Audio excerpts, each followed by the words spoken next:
Then there's another camp that says, okay, but given that, for instance, some WTO members have insisted that before we go to the final scheduling on industry, for instance, we would like to have a clearer understanding of exactly what's going to be scheduled, sort of how flexibilities, whether it's plus or minus formula in industrial tariffs. How does this work exactly? Why not do the same in services? Which is a sort of pre-scheduling testing of where the beef is, so that there is no surprise at the moment when there is scheduling. I'm describing these two positions because that's what I have to do neutrally as WTO DG. Now, is there some sort of possible compromise that would offer you in the services area the same sort of confidence of what's going to be there so that scheduling is no surprise? I personally believe it makes sense, but this will need a bit of a discussion and a convergence between these two camps. And next week, maybe one occasion of trying to address this issue. So I think I've also answered the question by Inside US Trade on this. On Mode 4, why do I believe that Mode 4 has a nicer bed in multilateral than in bilateral? Simply because it happens that trade negotiations still have a rather strong mercantilist flavor. Now, we may like it or not. I listen, as you do, to tons of extremely competent economics who tell you and me that market opening is something which is so good for your economy that you should do it by yourself, unilaterally, including Mode 4. The simple political reality. And I would be surprised if, in the case of EU or in the case of US, which are the two examples I've taken, going to Congress or going to the European Parliament and saying, look, guys, especially here where, as you know, that part of the services negotiations has to do with the judiciary and not with the trade people on the Hill.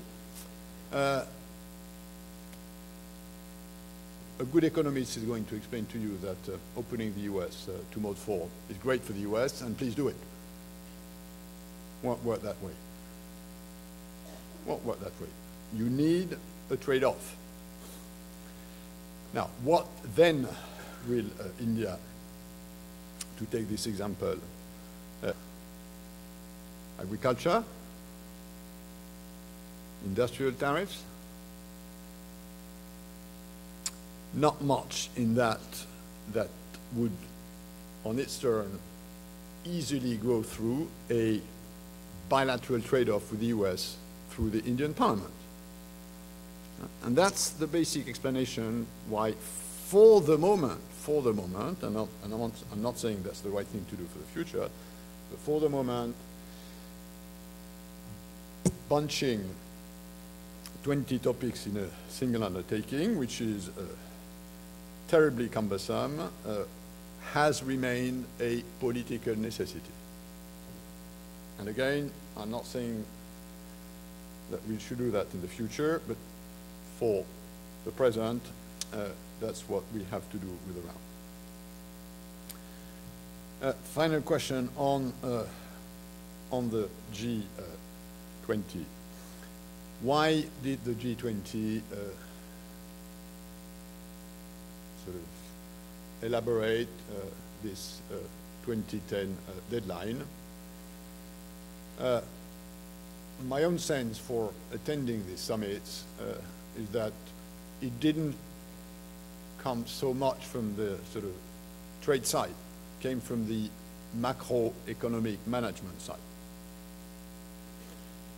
Came from the fact that you have much more developing countries around the table of the G20 than you had, by definition, around the table of the G8. I attended many G7, G8 summits. I attended the G20 summits. The big difference, an issue in itself, because you have around the table Brazil, Indonesia, China, India, Argentina, and a few others. And these are, around the G20 table, these are the leaders that push the trade. So they don't push for, you know, a coefficient plus or minus here and there in the Swiss formula for reducing industrial tariffs.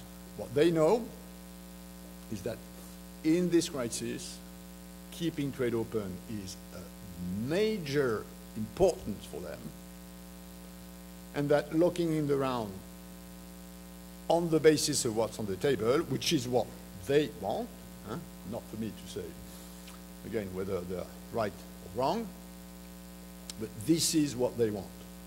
And this deadline came out of the G20. It came out sort of the existence of the G20. Not so much because there was a very long and ancient background of familiarity with WTO negotiations. So it is crisis-related and, let's say, geopolitics-related. Okay, we'll end there this first part of the morning. Thank you a lot for your attention.